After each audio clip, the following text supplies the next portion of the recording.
Hello friends, welcome to Sunitha kitchen. ఈరోజు మన ఛానల్లో ఒక టేస్టీ చట్నీ రెసిపీ గురించి తెలుసుకుందాము. ఇదేంటంటే ఇన్స్టెంట్ టమాటో ఆనియన్ చట్నీ అండి. చాలా టేస్టీగా ఉంటుంది. తయారు చేసుకోవడం కూడా చాలా సులువండి. ఈ చట్నీని మనం రెండు రకాలుగా యూస్ చేసుకోవచ్చు. అన్ని రకాల టిఫిన్స్లోకి తినొచ్చు, అలాగే అన్నంలోకి కూడా తినొచ్చు అనమాట. చాలా బాగుంటుంది. ఇప్పుడు తయారీ విధానాన్ని చూసేద్దాము. ముందుగా స్టవ్ వెలిగించి ఒక ప్యాన్ పెట్టుకొని అందులోకి 2 టీ స్పూన్ల దాకా ఆయిల్ వేసి వేడి చేసుకోవాలి మీడియం ఫ్లేమ్లో.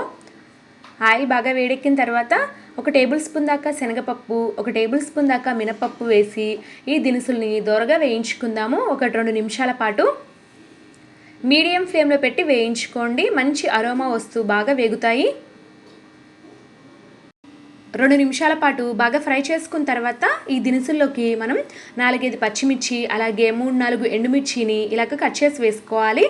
ఇప్పుడు మూత పెట్టేసి ఒక 2 నిమిషాలు ఫ్రై చేసుకోండి. 2 నిమిషాల తర్వాత ఈ పచ్చిమిర్చి, ఎండుమిర్చి చక్కగా వేగాయి చూడండి. ఇప్పుడు ఇందులోకి 2 మీడియం సైజు ఉల్లిపాయలను, అలాగే 2 మీడియం సైజు టమాటాలను చిన్న ముక్కలుగా కట్ చేసి యాడ్ చేసుకోవాలి. ఇలాగా చిన్న ముక్కలుగా కట్ చేసి వేసుకోవడం వల్ల త్వరగా మగ్గిపోతాయండి. ఒకసారి అయితే కలుపుకుందాము. అలాగే ఈ చట్నీకి సరిపడా 1 రెమ్మ చింతపండును కూడా ఇక్కడే యాడ్ చేసుకొని మూత పెట్టేసి ఒక 5 నిమిషాల పాటు మగ్గించాలి, అంటే ఉడికించాలండి. మీడియం ఫ్లేమ్లోనే మూత పెట్టేసి ఉడికించండి, త్వరగా మగ్గిపోతాయి. 5 నిమిషాల పాటు ఇలా మగ్గించిన తర్వాత మూత తీసి చూద్దాము. ఇక్కడ చూస్తున్నారు కదా, టమాటా అన్నీ కూడా బాగా సాఫ్ట్గా అయిపోయాయి చూడండి. ఇలా రాగానే మనం ఈ ప్యాన్ని పక్కన పెట్టేసుకుందాము. వీటిని పూర్తిగా చల్లారిన తర్వాత గ్రైండ్ చేసుకోవాలి. ఈలోపు ఈ చట్నీకి పోపు వేసుకుందాము. అందుకోసం ఇదే బర్నర్ మీద ఒక చిన్న తడక ప్యాన్ పెట్టుకొని అందులోకి 1 టీ స్పూన్ దాకా ఆయిల్ వేసి వేడి చేసుకుందాము. ఆయిల్ బాగా వేడెక్కిన తర్వాత పోపు దినుసులు వేసుకుందామండి. మినపప్పు, శనగపప్పు 1 టీ స్పూన్, అలాగే ఆవాలు, జీలకర్ర ఒక 1/2 టీ స్పూన్ దాకా వేసుకొని ఒకసారి కలుపుకుందాము.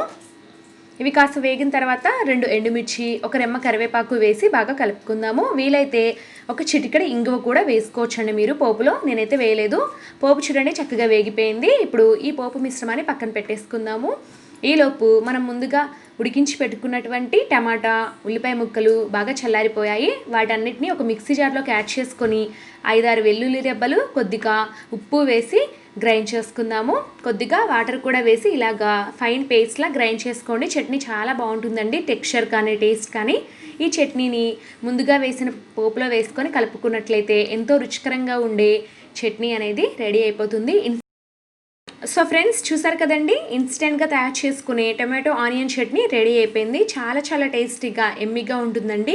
ఈ చట్నీని మనం అన్నంలోకి తినొచ్చు, అలాగే ఇడ్లీ, దోశ, వడ, బోండా లాంటి టిఫిన్స్లోకి కూడా తినేసేయచ్చు. ఒకసారి అయితే కంపల్సరీగా ట్రై చేయండి, చాలా బాగుంటుంది.